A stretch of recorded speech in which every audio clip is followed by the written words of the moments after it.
28 सितंबर को जयपुर में कैंसर उपचार से जुड़े अग्रणी अस्पतालों में से एक एसजीसी कैंसर सेंटर में Electra harmony pro radiotherapy platform का उद्घाटन किया गया। यह तकनीक कैंसर के इलाज के लिए उत्तर भारत में अपनी तरह की पहली व सबसे उन्नत चिकित्सा प्रणाली है। इससे मरीजों को सटीक रेडिएशन थेरेपी मिल सकेगी। साथ ही ये तकनीक कैंसर के खिलाफ जंग में अहम कदम साबित होगा। सबसे पहले तो मैं बधाई देना चाहती हूँ एससीजी हॉस्पिटल को, और मेरी तरफ से नॉर्थ इंडिया में ये पहली मशीन है जैसा कि हमें बताया गया है। और उसके संदर्भ में एक चीज़ और बताना चाहूँगी कि राज्य सरकार में आपको जैसे विदित है कि हेल्थ सेक्टर में अद्भुत कार्य किया जा रहा है और 85 to 90% जनसंख्या कवर्ड है, और जो कवर्ड है उसमें बहुत सारे पेशेंट्स हमारे हैं जो कैंसर पेशेंट्स हैं। अगर मैं आरजीएचएस की बात करूं तो लगभग करीबन 7 से 8 हज़ार कैंसर पेशेंट्स हैं जो योजना का भी लाभ तो ले ही रहे हैं। इसके अलावा चिरंजीवी में भी बहुत सारे लाभार्थी हैं जिनको इसका लाभ मिल रहा है। तो पुनः मैं एससीजी हॉस्पिटल को धन्यवाद भी देना चाहूँगी, और सबसे बड़ी बात कि अपने आप में एक ये नई स्ट्रीम बनेगी।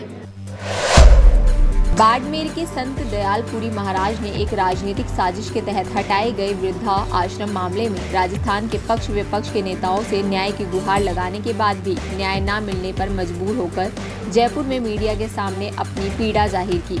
इससे पहले अपनी 15 दिवसीय जयपुर यात्रा में संत दयालपुरी महाराज ने हटाए गए वृद्धाश्रम मामले की निष्पक्ष जांच करवाकर न्याय की गुहार भी लगाई थी। इस मामले में क्या कुछ कहा उन्होंने, देखे। मैं 2009 से अपना गृहस्थ आश्रम पूर्ण कर गौ हत्या बंद के लिए, गौ माता को बचाने के लिए, गौ माता रहेगी तो देश धर्म और मानव रहेगा, गौ माता का अभियान चलाया। 2009 से 5 साल तक मैंने 5.5 साल भ्रमण किया।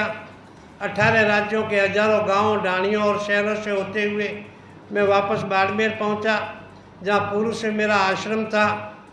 आश्रम पहुंचने के बाद एक वसुंधरा जी के पूर्ववर्ती सरकार में आदेश आए थे कि समस्त राज्य के अंदर, प्रदेश के अंदर 2-2 बीघा भूमि वृद्धा आश्रम के लिए सभी जिलों में आवंटित की जाए। उसी योजना के तहत मैंने आवंटन का निवेदन किया था बाड़मेर कलेक्टर साहब से, और उन्होंने 2 बीघा भूमि आवंटन करने के आदेश दिए। भूमि आवंटन की प्रक्रिया कंप्लीट हो चुकी थी, आवंटन पत्र दिया जाना बाकी था। इसी बीच भूमाफियाओं को जब मालूम हुआ कि ये बेशकीमती ज़मीन आश्रम को आवंटित कर दी जाएगी, इसी बीच उन्होंने प्रशासन से सांठगांठ करके और मेरी आवंटन होने वाली फाइल को रुकवाया और एक नोटिस दिया कि आप अल्पसंख्यक विभाग की भूमि पे काबिज हो, आपका आश्रम हटा दिया जाएगा। जब मैंने प्रशासन बाड़मेर से निवेदन किया कि इसकी संबंधित तहसीलदार साहब से जांच करवाइए, अगर आश्रम अल्पसंख्यक विभाग को आवंटित भूमि पे होगा तो हटा दिया जाएगा, लेकिन मेरे जवाब को दरकिनार करते हुए प्रशासन की सांठगांठ से, भूमाफियाओं की सांठगांठ से मेरे आश्रम को गैर मौजूदगी में मेरे जमींदोज किया गया, जिससे मैं बहुत परेशान और प्रताड़ित हूँ। पिछले 3 वर्षों से जयपुर के बाड़मेर तक चक्कर लगा के परेशान हो गया हूँ। आखिर मैंने अपनी जीवन लीला समाप्त करने की ठानी। 19 सितंबर को मैं मुरलीपुरा क्षेत्र की टंकी पे चढ़ा। मेरा आत्महत्या का विचार था, लेकिन जयपुर के उच्च पुलिस अधिकारियों ने मुझे समझा बुझा के नीचे उतारा और ये कहा कि आज सीएम साहब नहीं है और कल आपको सीएम साहब से मिला दिया जाएगा। लेकिन आज 10 दिन का समय बीत जाने के बाद अभी भी मुझे सीएम साहब से नहीं मिलाया गया है, जिससे मैं बहुत दुखी हूँ, परेशान हूँ। आप सभी मीडिया भाइयों के मार्फत मैं यह संदेश सीएम साहब तक पहुँचाना चाहता हूँ कि सीएम साहब मुझसे मिले, मुझे बुलाया जाए और मेरी बात सुनी जाए और मुझे न्याय प्रदान किया जाए। अगर मुझे न्याय प्रदान नहीं किया गया तो समस्त राजस्थान में आक्रोश यात्रा का शुभारंभ किया जाएगा, जो सभी जिला तहसीलों से होती हुई वापस समापन जयपुर में होगा। हजारों संत महात्माओं और मातृशक्ति की सानिध्य के अंदर ये शुभारंभ यात्रा का किया जाएगा।